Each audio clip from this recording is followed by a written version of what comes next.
Do you know, even just a ballpark estimate of approximately how much in fees your firm has been paid for the bankruptcy work? Approximately $2 million. And do you have, again, ballpark number of how much Paul Hastings has been paid for its bankruptcy work? Approximately $25 million. And can you remind us how much in assets have been recovered to the bankruptcy estate? Over $100 million. Ms. Loftus, if we could go to 1404B. Mr. Skalka, do you remember looking at this transcript when we broke yesterday? Yes. And what was the date of this meeting of creditors? April 6, 2020. How soon after the bankruptcy proceedings were filed, just for context? A month and a half after the filing.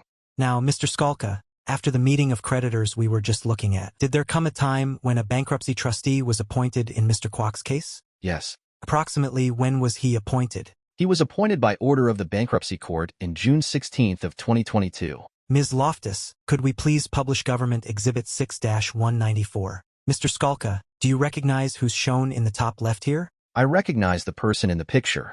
Who is that? That's the Chapter 11 trustee. Mr. Skalka, were you the subject of any protest? I was not. Were there any protest related to the bankruptcy of Mr. Kwok? Yes. Who was the subject of those protests? The Chapter 11 trustee was the subject of some of the protests. Who else, if anyone, was the subject of the protest? Paul Hastings' law firm was the subject of protest. PAX was a subject of protest, and the law firm representing PAX was a subject of protest. Were any family members? Yes. The daughter of the Chapter 11 trustee. Mr. Skalka, in your 35 years of bankruptcy-related practice, how common are such protests? This is the first case I've seen these types of protest. Mr. Skalka, are Mr. Kwok's bankruptcy proceeding ongoing? Yes. Has PAX been repaid, based upon Kwok's personal guarantee? No. Have any creditors been repaid yet? None of the pre-bankruptcy, often referred to as pre-petition creditors, have been paid. Ongoing expenses during the bankruptcy case are being paid. Mr. Skalka, you mentioned PAX's law firm. What law firm is that? O'Melveny and Myers. Good morning.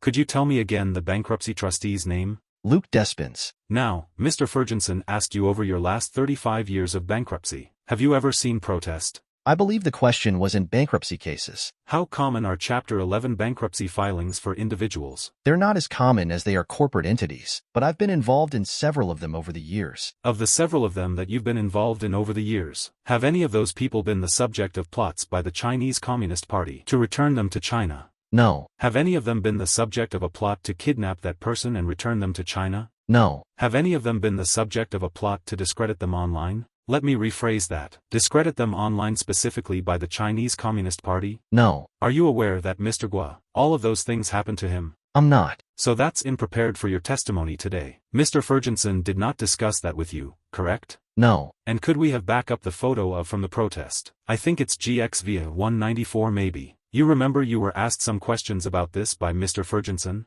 Yes. Do you have any familiarity with what the phrase CCP running dog means? No. And do you see on that poster, do you see where it says take down the CCP? Yes. Do you understand this to associate Mr. Despins with the CCP? I'm not sure what this is trying to be communicated by that poster other than, I just don't know. Let's screen out, let's zoom out real quick. Now, do you see the bottom there's a number $250 million? Yes. And you see above it says extortionist appointed by the DOJ?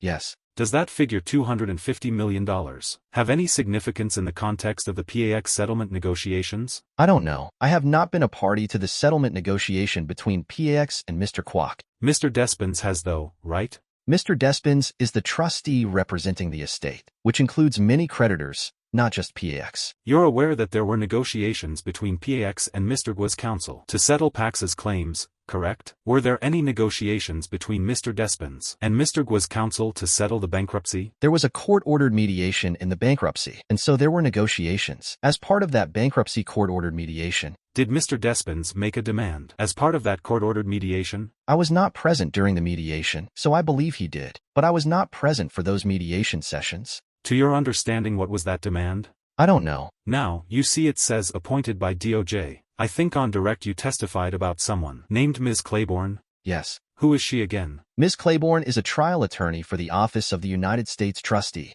And the Office of the United States Trustee, is that in any particular department? My understanding it's a branch of the Department of Justice. And the Office of the Trustee makes recommendations as to Chapter 11 trustees to the bankruptcy court, right? Yes. That's what happened in this case, right? Yes. So someone from Mr. Claiborne's office recommended Mr. Despins, right? Yes. Was Mr. Despins the first trustee put forward to your knowledge? He was not. Who was the first one? I don't recall the individual's name. Do you have an understanding as to why there was a second trustee put forward? My understanding is the first trustee had a conflict or conflicts. And as part of Mr. Despins' selection, let me withdraw. As a general matter, is there any kind of vetting done of a potential Chapter 11 trustee? It is my understanding that there is some vetting done, yes. What's your understanding of what that vetting is? There's an interview process. U.S. trustee office contacts people that they believe might be a qualified candidate to be a trustee, and at some point, once they get down to a few candidates, my understanding is that there is some conflicts review being done by each candidate before they're selected. And is it your understanding that that process happened in Mr. Guo's bankruptcy? Yes. Now, you remember Mr. Ferguson asked you about, are there any death sentences in bankruptcy cases? You remember that?